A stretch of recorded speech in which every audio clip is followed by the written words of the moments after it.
बार मिलकर के आप सभी अत्यंत श्रद्धा भावना से हुए गायत्री मंत्र का उच्चारण करें।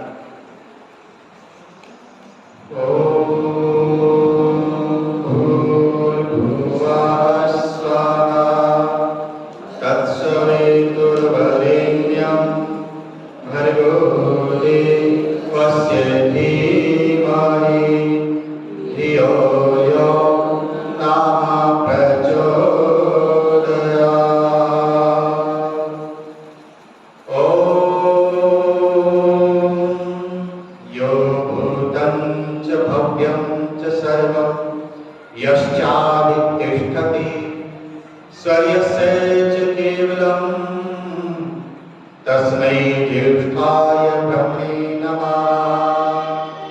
तस्मै ज्येष्ठाय ब्रह्मणे नमः।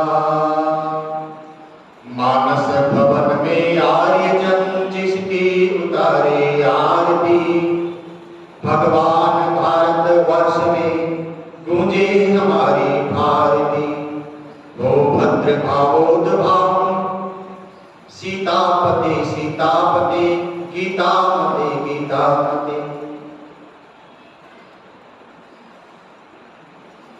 उपस्थित पूजा की योगी माता बहन आर्यवर बंद पुरुषों, एक प्रसिद्ध इतिहासकार में है जिनका नाम यदुनाथ सरकार,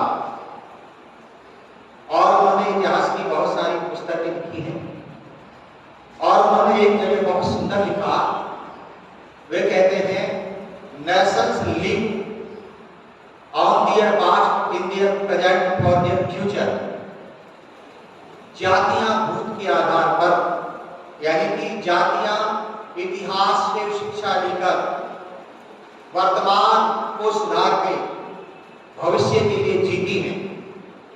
जो जातियां अपने इतिहास को जानती हैं, इतिहास में हमने क्या क्या भूलें की हैं और हमारा इतिहास कैसा गौरवशाली रहा है, इन इतिहास की न्यूनताओं को भी जानती है, इतिहास की विशेषताओं को भी जानती है, और इतिहास से शिक्षा लेकर के वर्तमान में वो अच्छा काम करती हैं। याद रखो, ऐसा देश, ऐसा राष्ट्र कभी भी परतंत्रता की वीडियो में नहीं बन सकता। और जिस देश के बच्चे, जिस देश के नौजवान, जिस देश के नागरिक अपने इतिहास को नहीं जानते हैं, नहीं मानते हैं, नहीं पहचानते हैं, तो ऐसा देश, ऐसा राष्ट्र बार बार परतंत्रता की वीडियो में बनता है। इसी कारण हमारा देश 1 वर्ष नहीं, 2 वर्ष नहीं, लगभग 1000 वर्ष गुलाम रहा। 800 वर्ष मुगलों के गुलाम रहा और 200 वर्ष मेरी माता और अंग्रेजों को क्या रहा, पराधीन रहा, क्योंकि हमने अपने इतिहास को पढ़ा ही नहीं था। आज जिन अमर बलिदानों का हम बलिदान उत्सव मना रहे हैं, उनके नाम को आप सभी जानते हो। कई बार मैं सोचता हूं, चिंतन करता हूं, मनन करता हूं, भगत सिंह का नाम और भगत सिंह का काम इतना प्रसिद्ध क्यों हुआ? क्योंकि भगत सिंह की जो पारिवारिक पृष्ठभूमि है वह किसकी है? वह क्रांतिकारियों की है। जब भगत सिंह का हम इतिहास देखते हैं, मेरी माता और बहनों, तो भगत सिंह के दादा का नाम अर्जुन सिंह था, और जो एक कट्टर आर्य समाजी थे, और इतने कट्टर आर्य समाजी थे, रोजाना यज्ञ किया करते थे। दयानंद और आर्य समाज में उनकी अत्यंत श्रद्धा थी, और जहां भी जाया करते थे, छोटी छोटी समिधाएं और छोटा सा वनकुंड, थोड़ा सा घी, थोड़ी सी सामग्री अपने साथ ले जाया करते थे। और हवन के प्रति उनका इतना सम्मान था, हवन कुंड को सिर पर लेकर जाता था। एक सिख परिवार होते हुए हवन से इतना प्यार, स्वामी दयानंद के सिद्धांतों से इतना प्यार, और आर्य समाज से इतना प्यार था, और सत्यार्थ प्रकाश में तो उनकी बहुत ही श्रद्धा थी। इतिहास में जब हम पढ़ते हैं, कहते हैं एक बार अर्जुन सिंह जी रिश्तेदारी में किसी विवाह समारोह में गए थे, और वहां पर रात्रि में वेदी पढ़ी जा रही थी। वहां पर शिव पुरोहित उदाहरण दे देकर सत्याग्रह प्रकाश की निंदा कर रहा था। अर्जुन सिंह से सहन नहीं हुआ। उन्होंने कहा आप असत्य बोल रहे हो, आप झूठ बोल रहे हो, सत्याग्रह प्रकाश में ऐसा कहां है जो आप गलत प्रचार कर रहे हो। तो सिख पुरोहित ने कहा लाओ सत्याग्रह प्रकाश मैं आपको दिखा देता हूं। उन दिनों में प्रकाशन इतना होता नहीं था, कहीं कहीं सत्याग्रह प्रकाश मिलते थे। माता वारी पुरुषों, तो अर्जुन सिंह रात को पैदल जाते 60 मील और पैदल आते हैं और सुबह 5-6 बजे तक सत्याग्रह प्रकाश को ले आते हैं और कहा कि दिखाओ सत्याग्रह प्रकाश में कहां है जो आप झूठ बोल करके सत्याग्रह प्रकाश का खंडन कर रहे थे। उधर सिख पुरोहित इधर उधर बगले झांकने लगा। आखिरकार में उस सिख पुरोहित ने अर्जुन सिंह से क्षमा मांगकर अपना पिंड छुड़ाया था। तो याद रखो, तो भगत सिंह का काम और भगत सिंह का नाम इसलिए प्रसिद्ध हुआ, उनके दादाजी क्रांतिकारी थे और फिर उनके दादाजी की 3 संतानें होती हैं। किशन सिंह होते हैं, सबसे बड़े पुत्र का नाम था किशन सिंह था, और फिर स्वर्ण सिंह और फिर अजीत सिंह। स्वर्ण सिंह तो जेल की यातना के कारण युवावस्था में उन्होंने अपने प्राणों को त्याग दिया था। और मेरी माता और बहनों को सो, जब अजीत सिंह मान ले कि जेल से छूट कर आए, उसी दिन इस सौभाग्यशाली पुत्र भगत सिंह का जन्म हुआ था। जब इस पिताजी ने सुना कि मेरे पुत्र अजीत सिंह आ गए हैं और इसी दिन आज मेरे पोते का जन्मदिन, आज मेरे पोते का जन्म हुआ है, ये तो भागवत वाला है, इसलिए इनका नाम क्या रखा, भगत सिंह रखा। और भगत सिंह का जन्म आपको पता है कब हुआ, 28 सितंबर 1907 को। तो मैं आपको बता रहा था भगत सिंह के लिए कोई क्रांतिकारी विचार नए नहीं थे, इसलिए कहते हैं कूद के पांव पालने में ही दिख जाते हैं।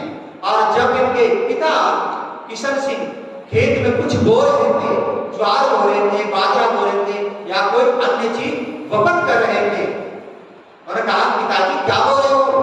कहा बेटा ज्वार बो रहा हूं, बाजरा बो रहा हूं। अब छोटा सा बच्चा भगत सिंह 7-8 साल का ही था और कहने लगा पिताजी इस खेत में आप बंदूकें बो दो, फिर बहुत सारी बंदूकें होंगी और मैं अपने देश से इन अंग्रेजों को मार मार करके भगाऊंगा।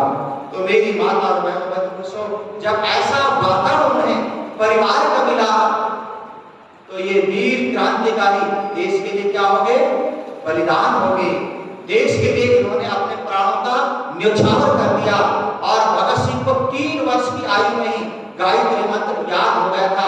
और भगत सिंह का जो जनेऊ संस्कार कराया वह आर्य समाज के बहुत बड़े तर्क वाचस्पति हुए हैं। उन्होंने भगत सिंह का जनेऊ संस्कार कराया और भगत सिंह को डीएवी कॉलेज लाहौर में शिक्षा के लिए डाल दिया गया। और वैसे अब पाकिस्तान में पढ़ता हुआ लायलपुर जिला होता था पाकिस्तान में, उन दिनों में लायलपुर के बंगा नाम के गांव में भगत सिंह का जन्म हुआ। लेकिन जो इनका पैतृक गांव है जो पंजाब में है वो क्या, खड़गड़ कला, वो इनका पैतृक गांव।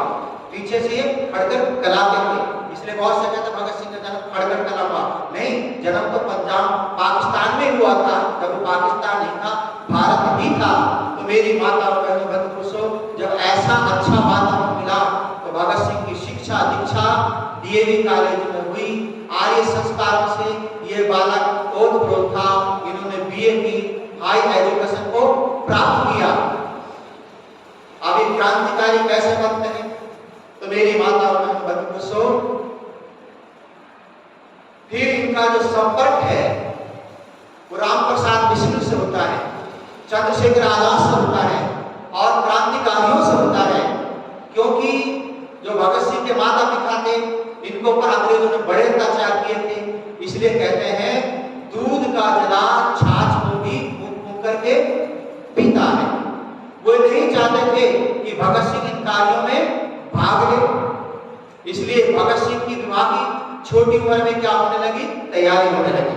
अब ये 19-20 साल के थे, उन्होंने कहा कि माताजी मैं विवाह नहीं कराऊंगा। पिताजी से भी मना किया और सोचने लगे ये बात तो ऐसी है टल जाएगी। लेकिन जब विवाह की पूरी तैयारी होने लगी और सोचा किसी कन्या के साथ विवाह करके उसकी जिंदगी को मैं क्यों बर्बाद करूं, क्योंकि क्योंकि मुझे विवाह में कोई रुचि ही नहीं है और मुझे तो राष्ट्र के लिए कुछ विशेष कार्य ही करना है। तो घर छोड़ करके भाग जाते हैं कहाँ?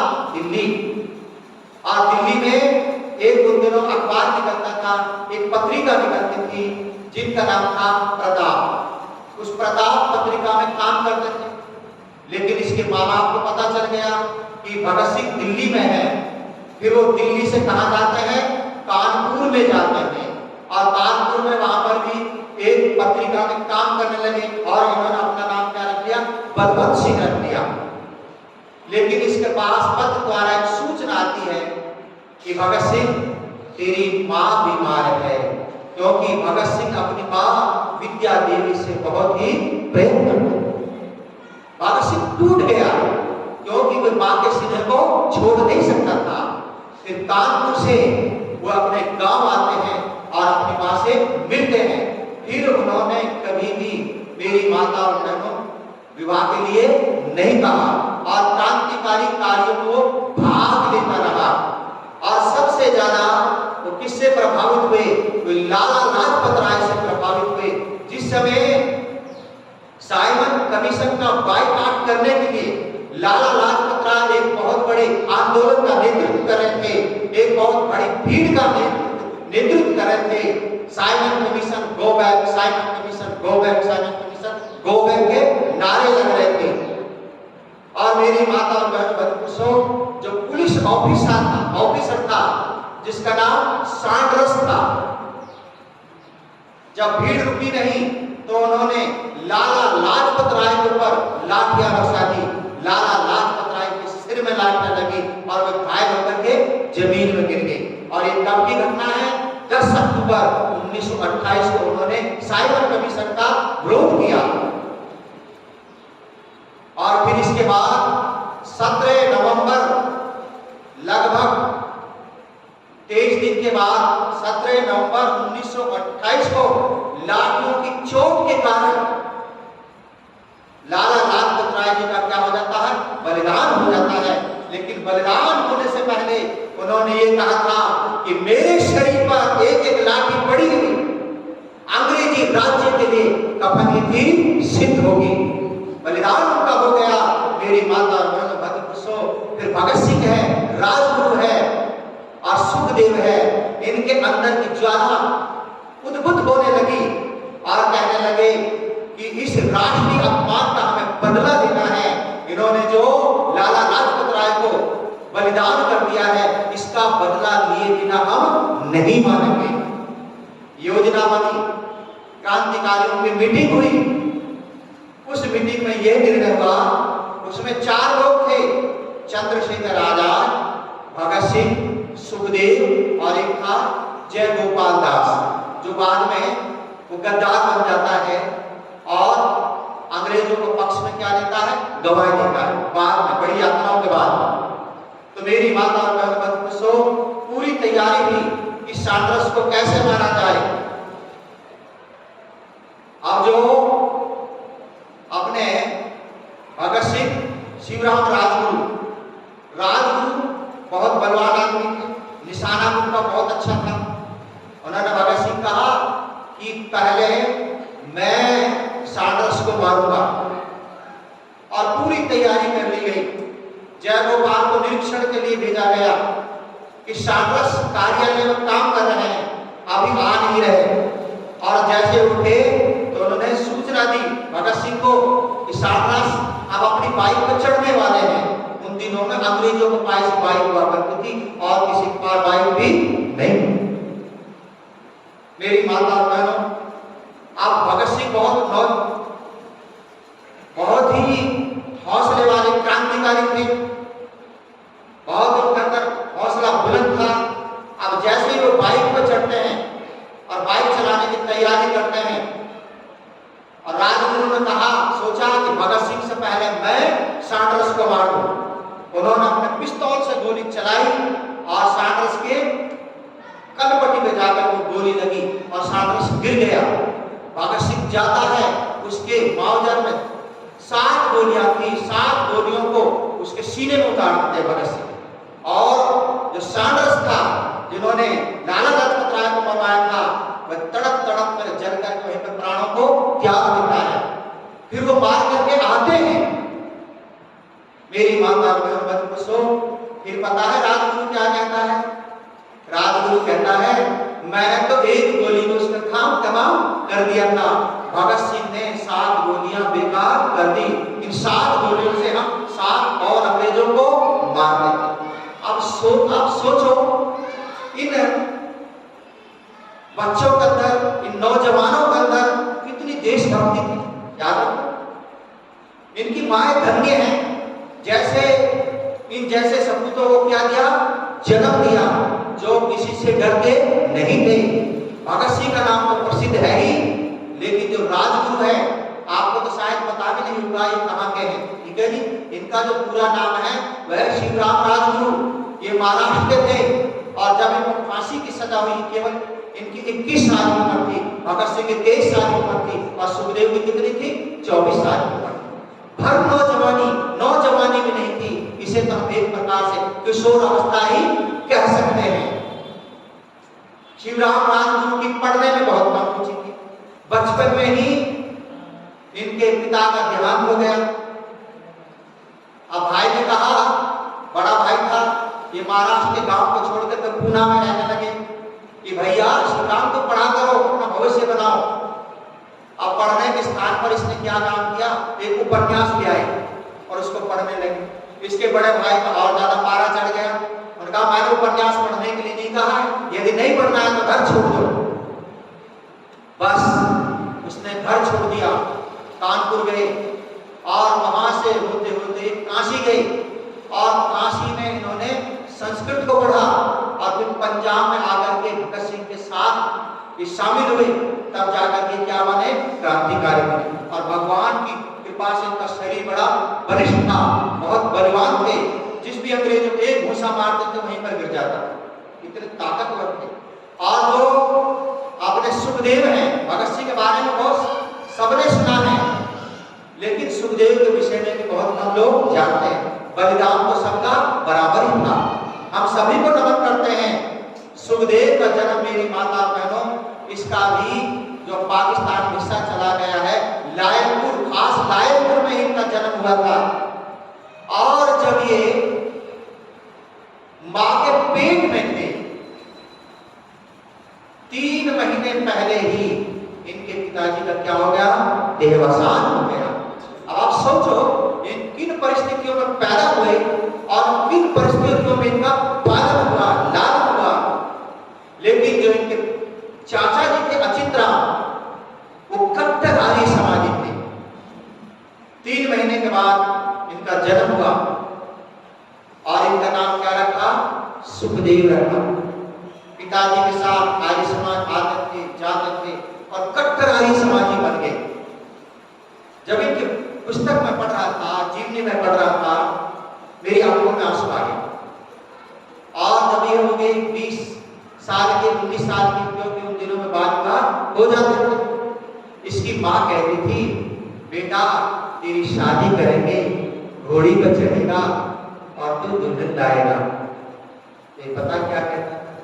मैं घोड़ी पर नहीं, मैं फांसी पर चढ़ूंगा। क्या कहता था? मैं घोड़ी पे नहीं, भारत माता की प्रतज्ञता की बेड़ियों को तोड़ने के लिए मैं घोड़ी पे नहीं चढ़ूंगा, मैं फांसी के फंदे पर चढ़ूंगा। वह सुखदेव। और जब इनके पिता अचिंतराम जेल में बंद थे, अपना चाचा अचिंतराम जेल में बंद थे, ये 7-8 साल की उम्र थी, अपने चाचा जी से मिलने जाते हैं और कहते हैं, चाचा जी ये अंग्रेज लोग आपको बहुत दुख देते होंगे, मैंने तो किसी को नमस्ते भी नहीं की।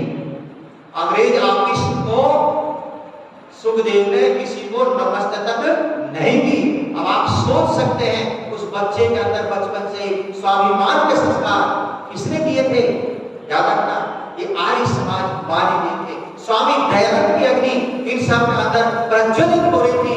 यदि स्वामी दयानंद ना होते तो आर्य समाज ना होती, आर्य समाज ना होती तो अर्जुन सिंह आर्य समाज कहां से बनते? अर्जुन सिंह ना होते तो किशन सिंह और उनके दूसरे पुत्र स्वर्ण सिंह, अजीत सिंह, ये कहां से होते? और ये ना होते तो भगत सिंह और सुखदेव और शिवरामपुर कहां से होते थे। तो सारा का सारा श्रेय इस स्वतंत्रता किसने दिलाई, इस स्वामी दयानंद को ही जाता है। इसलिए स्वामी दयानंद महाराज पता है कितने बड़े देशभक्त थे। मेरे ऋषि दयानंद से अपने देश के जूतों का अपमान भी सहन नहीं हुआ। और सत्याग्रह प्रकाश में लिखते हैं, देखो ये अंग्रेज लोग भारतीय जूतों को अंग्रेजी कार्यालयों में प्रवेश नहीं होने देते। इनके अंदर कितनी देशभक्ति है। और ये अंग्रेज लोग भारतीयों की अपने जूतों से ज्यादा कदर नहीं करते, उनके जूतों की ज्यादा कदर थी, हमारे यहाँ इंसानों की भी इतनी कदर नहीं थी। तो ऋषि दयानंद को अपने बने देश के जूतों का अपमान भी सहन नहीं हुआ। इसलिए एक अंग्रेज जाता है, स्वामी दयानंद आप ठीक तो है, आपके प्रवचन तो यहाँ ठीक होते रहते हैं। स्वामी ने कहा हाँ मैं ठीक हूँ, मेरे प्रवचन भी ठीक होते रहते हैं और सुबह शाम मैं संध्या करता हूँ। अंग्रेज कहता है कि फिर तुम संध्या में भगवान से ये हमारे लिए प्रार्थना किया करो कि अंग्रेजों का राज्य सदा भारतवर्ष में बना रहे। लेकिन मेरी माता स्वामी देव दयानंद महाराज स्वाभिमान से उत्तर देते हैं, मैं तो रोजाना भगवान से ये प्रार्थना करता हूँ अंग्रेजों का राज्य जहाँ कल जाए वह आज चला जाए, जहाँ आज जाए वहाँ अभी चला जाए। क्योंकि जो विदेशियों का राज्य होता है, चाहे माता पिता के समान भी सुख देने वाला क्यों ना हो, फिर भी वह सर्वोपरि नहीं होता, फिर भी वह श्रेष्ठ नहीं होता, फिर भी वो अच्छा नहीं होता। बाल गंगाधर तिलक जिन्होंने क्या नारा दिया था पता ना आपको, स्वतंत्रता मेरा जन्मसिद्ध अधिकार है। तो प्रेरणा कहां से ली, ये सत्याग्रह से। क्योंकि स्वामी दयानंद ने कहा कि जो स्वदेशी राज्य होता है वो क्या होता है, सर्वोपरि होता है, सबसे महान होता है, सबसे ऊंचा होता है। उस समय कांग्रेस ने स्वाधीनता नाम का शब्द भी नहीं सुना था और वर्षों पहले स्वामी दयानंद ने स्वाधीनता की क्या मचा दी थी, धूम मचा दी थी। इसलिए मेरी माता और बहनों तो मैं आपको बता रहा था, आज हम भगत सिंह का, राजगुरु का और सुखदेव का क्या मना रहे हैं, बलिदान दिवस मना रहे हैं। जब इन्होंने सैंडर्स को मारा और दिल्ली की असेंबली में क्या डाला, बम डाला।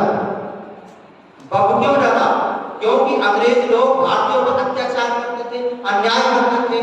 कितने ही आंदोलन करो आप, अहिंसा आंदोलन करो और अविद्या आंदोलन करो और आंदोलन करो, सत्याग्रह आंदोलन करो, ये अंग्रेज कभी भी सुनते नहीं थे।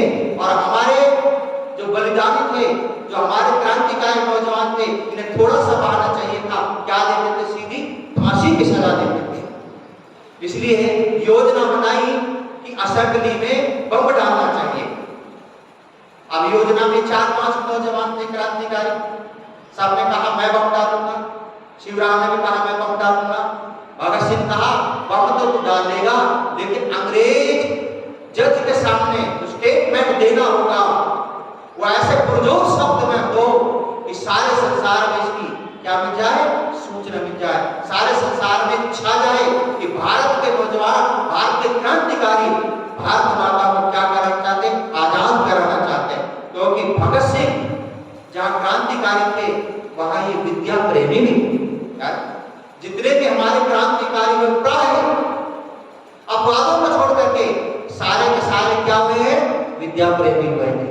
राम प्रसाद बिस्मिल को देखो, जो क्या थे, बहुत बड़े शायर थे और उन्होंने अपनी शायरी में लिखा, हरीश भारतवर्ष में शतबार मेरा जन्म हो, हर बार मृत्यु का कारण देशों कारण कर्म हो, मरते बिस्मिल रोशन लहरी अस्पात अत्याचार से सैकड़ों पैदा होंगे इनकी रुधिर की धार से। और सारी उन्होंने शेर व शायरी की। तो भगत सिंह जहाँ क्रांतिकारी थे वहां विद्या प्रेमी भी थे। मेरी माता और बहनों, दिल्ली की असेंबली में क्या डाला गया, बम डाला गया। बम का उद्देश्य किसी को मारना नहीं था, बम को वहां भी डाल सकते थे जहां सब बैठे थे, लेकिन ऐसे स्थान में डाला जहां पर कोई भी हताहत नहीं हुआ, कोई भी मरा नहीं, भगदड़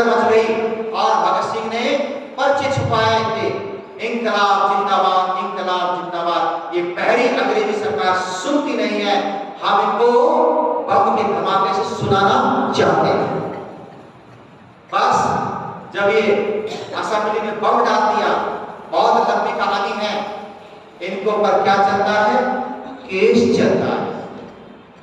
और प्रिवी काउंसिल इंग्लैंड तक, लंदन तक इनके प्रार्थना पत्र जाते हैं, लेकिन कोई सुनवाई नहीं होती।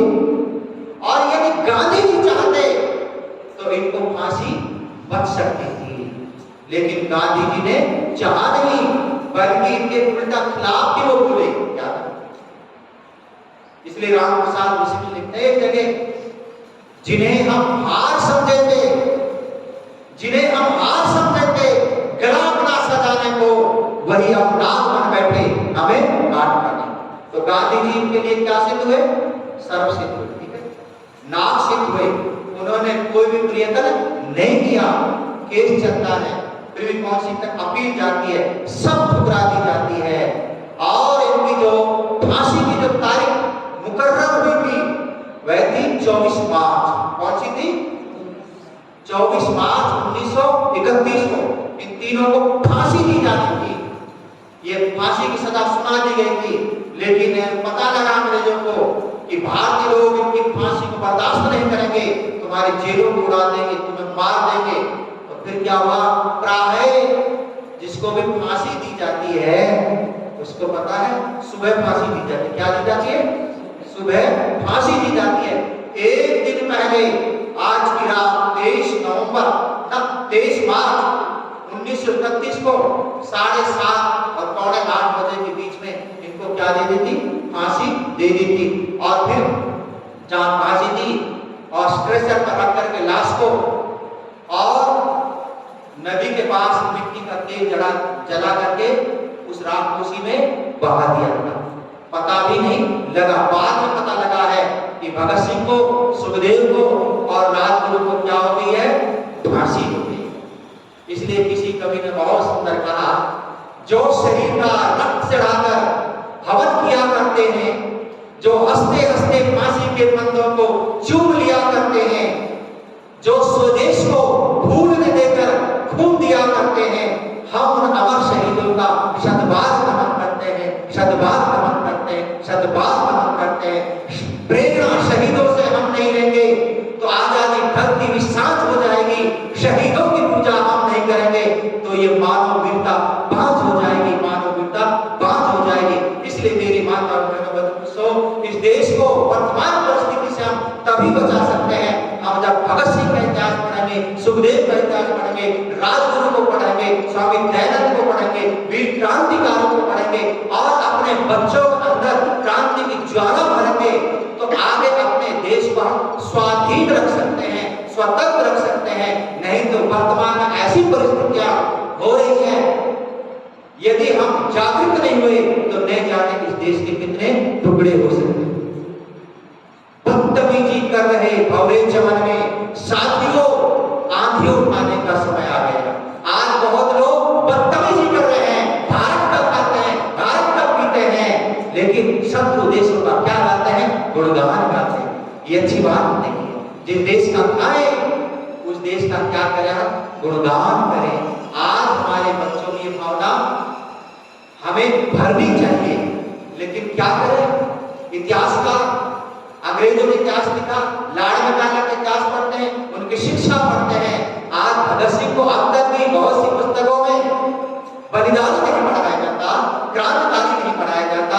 क्या पढ़ाया जाता? उग्रवादी पढ़ाया जाता, आतंकवादी पढ़ाया जाता है। इससे बड़ा दुर्भाग्य इस भारत के लिए क्या होगा? याद रखो, जिन्होंने अपने भाई को पत्र में लिखा और वे लिखते हैं, मेरी माता बसो, उन्होंने लिखा, अपने दोस्त को भी लिखा, भाई को भी लिखा, 22 मार्च को पत्र लिखा, एक दिन पहले, और फिर 7-8 दिन भी पत्र लिखा। ये स्वाभाविक है, जीने की इच्छा मेरी भी है। क्या है? ये स्वाभाविक नियम है परमपिता परमात्मा का, मैं भी दुनिया में जीना चाहता हूं। लेकिन भगत सिंह आगे लिखते हैं, लेकिन मैं परतंत्र होकर के, दब करके, अंग्रेजों की चापलूसी करके मैं कभी भी जीना नहीं चाहता। और मेरी तरह इस जेल में बहुत से कैदियों को फांसी की सजा हुई है और वे भगवान से सुबह शाम यही प्रार्थना करते हैं कि हमारी फांसी की सजा आजीवन कारावास में बदल जाए। लेकिन मैं एक ऐसा कैदी हूं जो रोजाना भगवान से प्रार्थना करता हूं मातृभूमि की रक्षा करने के लिए कब मुझे फांसी के फंदे पर झूलना पड़े, मैं हंसते हंसते फांसी के फंदे को चूमूंगा।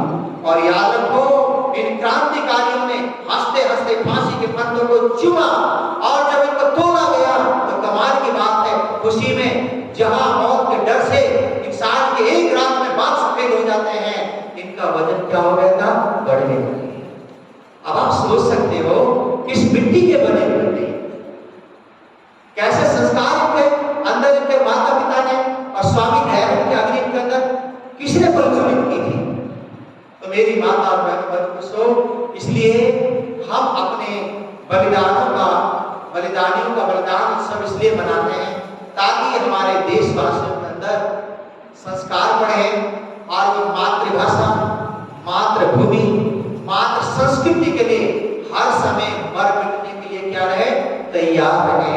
वही देश आगे बढ़ता है, वही देश सुरक्षित रहता है और उसी देश की भाषा, उसी देश की संस्कृति, उसी देश का धर्म आगे बढ़ता है जो ये मरना मिटना देश को पर जानता है। तो ये मैंने थोड़ी सी बात आपके समक्ष रखी। आए अब संध्या करते हैं।